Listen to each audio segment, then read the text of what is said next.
Dans mon expérience politique, j'ai vu de près ces sujets de citoyenneté, d'illusion des valeurs de la République, de contestation de l'égalité, par exemple, entre les femmes et les hommes. J'ai forgé cette expérience et ces convictions sur le terrain ici dans les Yvelines, et naturellement, tout cela m'a énormément apporté. Et je veux aujourd'hui servir à la place qui est la mienne, y compris au service de ce département, et globalement sur tout le territoire national. D'abord, c'est un immense honneur quand on vous propose de participer au gouvernement de la France et à un moment où il faut qu'on se retrousse les manches et que chacun prenne sa part de l'effort qu'il y a à faire pour relever le pays. C'est évidemment une chance, c'est évidemment un honneur. Et avec le Premier ministre Michel Barnier, je sais que nous allons essayer de construire un chemin pour que notre pays sorte des difficultés que l'on connaît. Je crois que notre pays est à un moment où sa cohésion est menacée.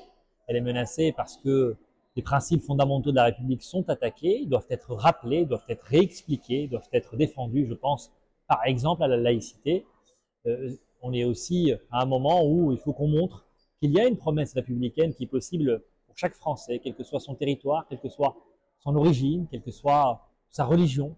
Et pour cela, nous avons besoin de montrer qu'il y a ce chemin de réussite, d'égalité des chances et en face d'exigence et de respect en matière de devoir. Et c'est cette mission qui m'est confiée et j'ai bien l'intention de la mener au quotidien pour que ce soit une réalité vécue comme telle par tous les Français. Je peux vous dire que nous allons faire le maximum, comme il l'a dit, pour rétablir l'ordre.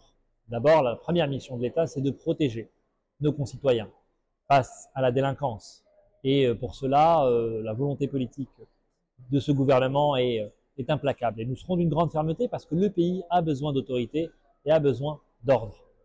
Et je vous l'ai dit, en parallèle, il faut qu'on arrive aussi à réenchanter cette promesse républicaine, à montrer qu'elle est une réalité.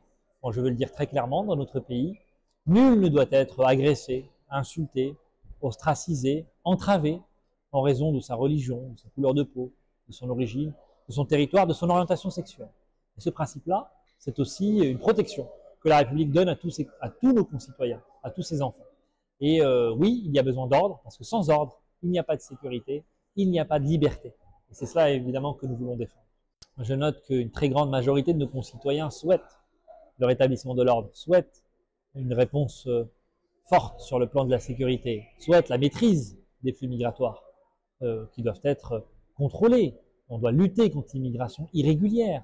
Sur tous ces sujets-là, la volonté politique est celle de ce gouvernement, qui est celle du ministre de l'Intérieur, Bruno Retailleau, qui est dans la feuille de route, proposée, assumée par le Premier ministre Michel Barnier. Eh bien, elle retrouve en face l'assentiment d'une très grande majorité de nos concitoyens. Je crois que cette conjonction-là va nous donner des moyens d'agir, si ce n'est par la voie législative, sinon par la voie réglementaire. Il y a des marges de manœuvre et nous allons aller au bout de ces marges de manœuvre.